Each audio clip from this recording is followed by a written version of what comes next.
What's up? So let's talk about my iPhone 14 Pro impressions after 24 hours. And no, this is not an in-depth review, these are just my first impressions as an average iPhone user. So these are just the things that you can expect when you get your own iPhone 14 Pro as well. And first let's talk about the basics. I personally bought the iPhone 14 Pro because my daily driver, the good old iPhone 10, needed an upgrade. Lately I had the chance to check out the iPhone 13 Pro for a while this year, and I always noticed the differences between these two smartphones, especially whenever I switched back to my iPhone 10 after using the 13 Pro for a couple of hours. I noticed the differences even more. And exactly that's why I decided that this year I will upgrade my smartphone, because it actually feels like a step forward for me. So yeah, all in all, the upgrade from the iPhone 10 to the 14 Pro was absolutely worth it for me. Everything runs smoothly, the cameras are awesome, I doubled the storage on my phone as well, and the whole workflow is just phenomenal. But if you have the iPhone 12 or 13 at home, the upgrade is in my opinion not worth it. I mean, you just need to compare those phones on the Apple website to see that there isn't a huge difference here, and especially between the 13 Pro and the 14 Pro. In my opinion, both versions are still fine, and if I would have the iPhone 12 or 13 at home, I would never buy the iPhone 14 just for these upgrades like the dynamic island, always on display, or some improved cameras and features. But what I also need to mention is that in most cases I'm still really happy with the iPhone 10. For sure the camera isn't the best anymore, especially if you compare to all those new features of those new cameras, but mostly I simply take photos with my Canon R5, so especially in the last couple of years I never had any issues here. But in the last couple of months I actually started to create some more social content with my phone as well, and that's why I simply notices the differences there as well. And on top, the battery life of my iPhone 10 is currently at around 82%, so it's not the best anymore, but I would say that it's still fine for most of the things that I'm doing. So yeah, in the end, only if you have an iPhone that is already a couple of years old, I would recommend to check out the new iPhones.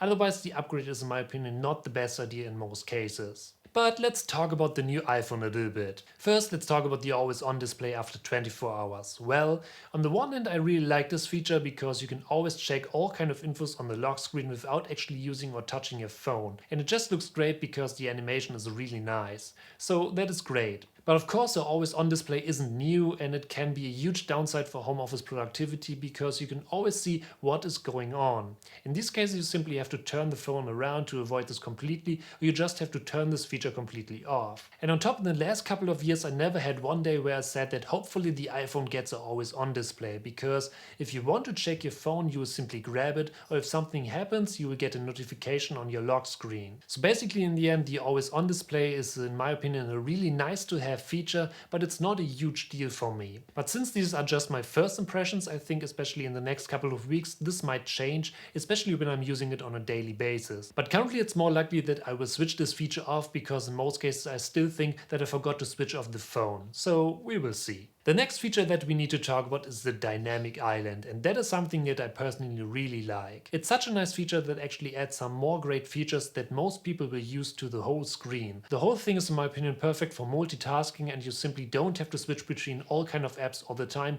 which is always great. There are also some widgets that can pop up if you press the dynamic island a little bit longer, and this can give you some more controls that you need for these kind of apps. So for example, for a music or podcast app, this is really nice. In my opinion, the dynamic island is one of these standout features for the new iPhones because it's super useful. And I think some other brands will use a feature like this one here as well, because it makes it way easier for us to use the smartphone, and on top it hides the front camera and all these kind of things. In my opinion, this feature makes it possible that you actually start to think that you can use the whole screen, because you can use this bar for a variety of things. It perfectly hides everything else, where you just start to think about those additional options that you can use instead of looking straight into the front camera all the time. So yeah, well done Apple, I really enjoy this feature. And since I've already mentioned the camera, let's talk about the new cameras next. This is for me personally another big step forward, because I upgraded from the iPhone 10. Because the main camera is now a 48 megapixel camera that offers pro raw photos that I can use to get better results whenever I take photos with my iPhone. So again, especially if you have already a newer iPhone, this might not be a huge step forward, but for me it's great because I work with a lot of photo content every single day.